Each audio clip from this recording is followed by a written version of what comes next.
orang Jawa kalau menurut Franz Magnus itu menganggap kekuasaan itu adalah dari sang dewa.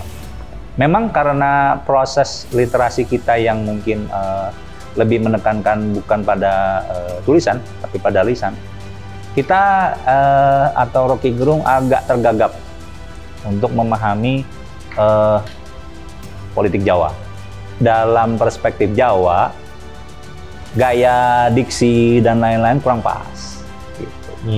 Gaya konfrontasinya kurang pas. Kita butuh orang seperti Rocky Gerung supaya akan muncul generasi yang lebih banyak, akan muncul satu generasi yang membuat demokrasi kita percakapannya berantem tapi asik gitu.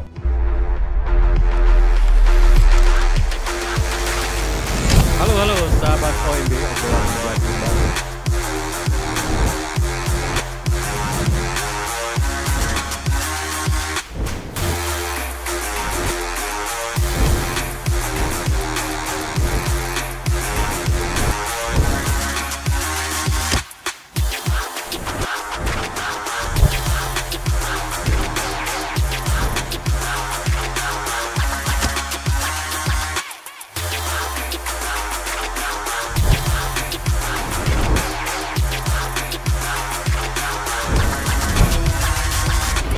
Rocky Gerung, seorang Ronin asli Indonesia, sendirian dengan samurainya kemana-mana, tebas sana, tebas sini.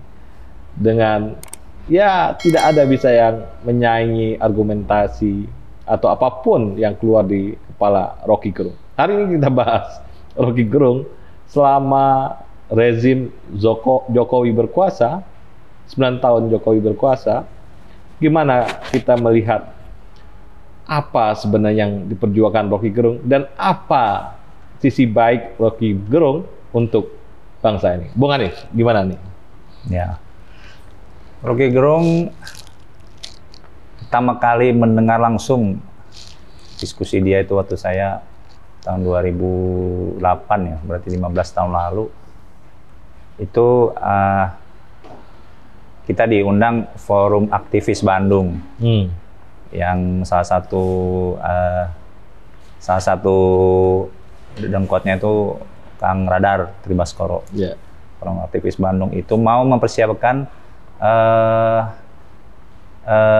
hearing calon-calon legislatif untuk 2009 di tahun 2008 itu. Itu keren lah, Rocky Gerung lah.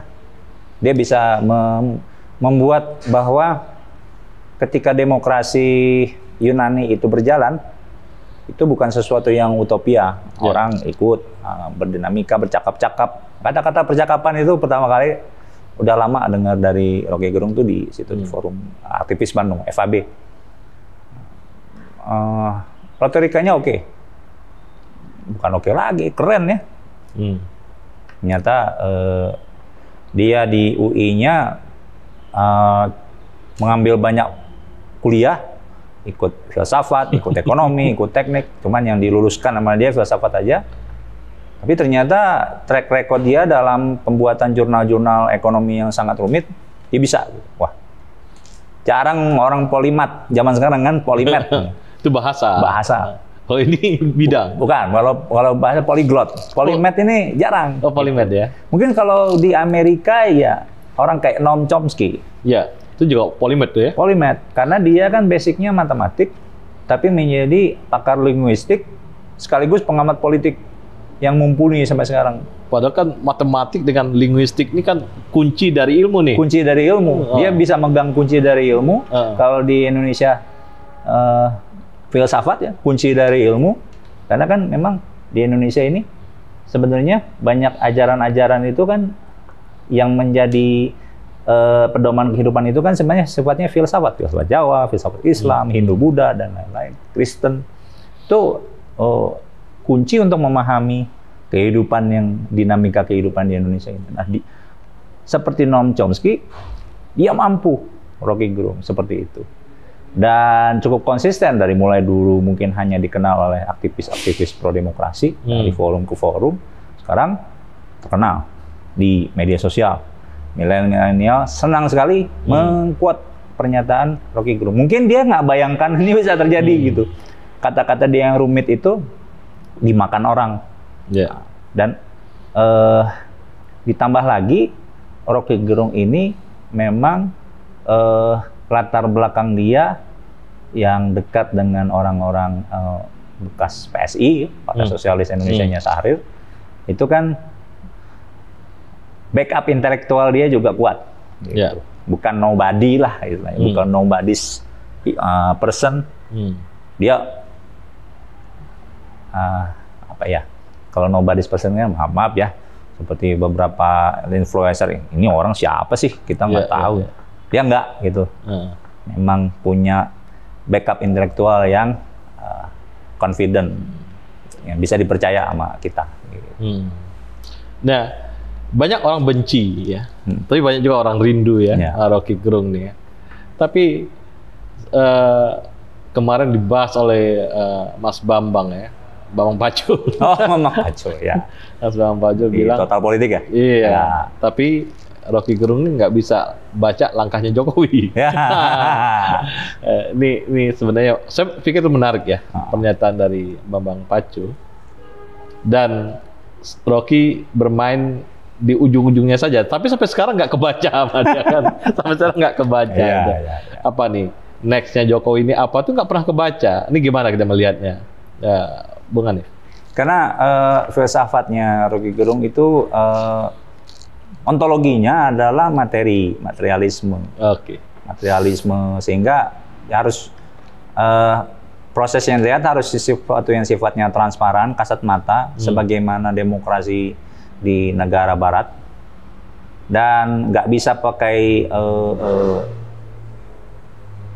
apa ya, kalau dalam filsafat Timur itu kan ada linguistik yang menjadikan kalau kita tuh menyampaikan A pada sebenarnya B. Misalnya jadi filsafat Jawanya nggak dapat dia nih. Filsafatnya Jawanya nggak dapat. Oke. Filsafat Jawa yang yang pernah menulis filsafat Jawa ini kan orang juga bukan orang Jawa ya. Ben Anderson dan Franz Magnus. Etika Jawa. Etika Jawa. Ini nggak dapat juga sebenarnya. Kalau dibaca-baca berulang-ulang, orang Jawa kalau menurut Franz Magnus itu menganggap kekuasaan itu adalah dari sang dewa. Oh, dia pakai perspektif tentang kekuasaan ala Thomas Aquinas nih. Atau Mesias atau Mesias, kekuasaan Bali. Nggak tepat juga, karena kalau misalnya kita lihat dalam sejarah Jawa ada Panembahan Sutawijaya. Itu kalau mungkin kita hidup di masa itu, kita bisa melihat bahwa bapaknya dia Ki Ageng Pamanahan itu memang orang biasa, bahwa dia membuat silsilah nyambung ke mana? Majapahit, nyambung ke Adamsis, Batarguru, sekarang Babat Tanah Jawi, itu kan untuk menguatkan legitimasi. Untuk menguatkan legitimasi, Raja Jawa memang selalu ketika dia berkuasa, baru dia membutuhkan pembaruan silsilahnya, bahwa dia adalah turunan daripada Batara Guru, Adam. Nah, jadi demokrasi siapapun sama dia punya kapasitas layak menjadi pemimpin, orang Jawa sudah bisa, sudah dari dulu gitu. Nah, itulah kisah Panembahan Sutawijaya, Panembahan Senopati. Orang biasa jadi raja, besar pula dan bertahan sampai sekarang kan. Mataram itu kan 4 kerajaan, Jogja, Solo, Mangkunegaran, Pakualam. Nah, jadi memang karena proses literasi kita yang mungkin lebih menekankan bukan pada tulisan, tapi pada lisan, kita atau Rocky Gerung agak tergagap untuk memahami politik Jawa, politik Mataraman. Itu yang bilang Bambang Pacul selalu dia gagal membaca langkah Jokowi, dan menurut saya ya mungkin juga langkah Soeharto. Waktu dia dulu masih muda, masih berapi-api, nggak kebaca juga ya? Nggak kebaca juga. Dan kan kita lihat juga, kalau misalnya pernah lihat di Twitter ada foto orang-orang, dia kan dulu kepala sekolah ilmu sosial. banyak dari orang-orang kepala pengajar sekolah ilmu sosial itu yang tetap bisa dan harus malah bersinergi dengan Orde Baru, karena nggak mungkin lah Soeharto dilawan, bukan hanya dituduh dia kan bukan hanya didukung TNI. TNI kan ternyata kalau kita baca jurnal-jurnal politik di masa itu, banyak faksi-faksi TNI yang mau melawan, nggak bisa juga. Memang, nah inilah politik Jawa, nggak bisa dianalisis dengan ontologi yang sifatnya materialistik seperti yang dipegang Rocky Gerung dan teman-temannya. Kalau Bung Karno politik Jawa nggak deh? Politik Jawa. Oke, berarti politik Jawa ini bisa bertahan ya? Bisa bertahan. Tapi SBY enggak? SBY ada lah ya. SBY ada, tapi dia sangat dominan dan demokrasi liberalnya. Oke. Gitu. Karena kalau politik Jawanya itu kan tentang bagaimana mengedepankan kesantunan dalam bicara, kesantunan dalam ini. Kalau Rocky kan enggak. Walaupun Sukidi nulis Machiavelli Jawa pernah kan di Tempo Sukidi. Ya. Ini nggak bisa baca juga Sukidi. Nggak bisa. Machiavelli itu mah Itali, politik Jawa ya beda lagi. Beda ya. Jadi alat analisis pakai Machiavelli nggak masuk juga nggak bisa. Ya. Nah, ini saya kira Rocky Gerung ini gagal di situ ya.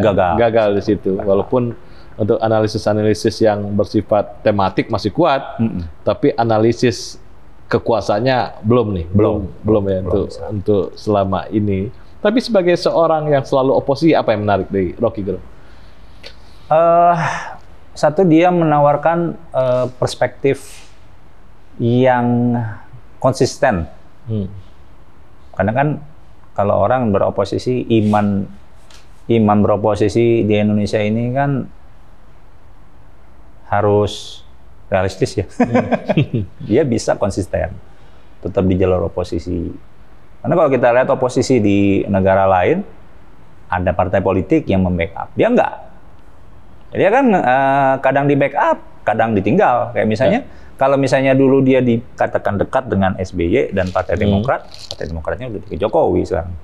Dia secara politik, kita nggak tahu di balik layar ya. Dia nggak peduli kan? Dia nggak peduli. Seperti Noam Chomsky. Gitu.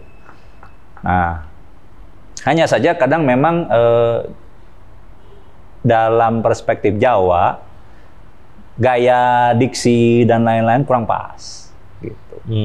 Gaya konfrontasinya kurang pas. Tapi bagus, justru di masa depan anak-anak muda yang di bawah umur 30 sepertinya cocok dengan gaya dia. Karena kalau misalnya kita lihat ada satu video di mana anak presiden itu di roasting. Dan ketawa-ketawa aja, dia malah ketawa keras sekali di roasting bahwa dia ini begini. Ini walaupun dia orang Jawa, ternyata gaya seperti itu pas sekarang. Kan kita lihat banyak sekarang stand up komedian itu di kota-kota besar Jawa, mereka udah beda, udah nggak dengan gaya santun Jawa untuk mengkritik kekuasaan, udah gaya pasar ya. Gaya pasar tajam-tajam ala Amerika lah. Walaupun jokes Jawanya kelihatan, jokes Jawa itu kan ora popo, gitu. Satir Jawa. Satir Jawa itu kan kayak begitu. Ini menarik, justru kita butuh orang seperti Rocky Gerung supaya akan muncul generasi yang lebih banyak, akan muncul satu generasi yang membuat demokrasi kita percakapannya berantem tapi asik gitu. Iya. Gitu. Iya. Itulah Rocky Gerung ya. Jokowi, teman politiknya Jokowi, teman rival ya, teman latih tanding Jokowi, dan melihat Indonesia, dan tentunya kita melihat Rocky Gerung, Ronin Indonesia.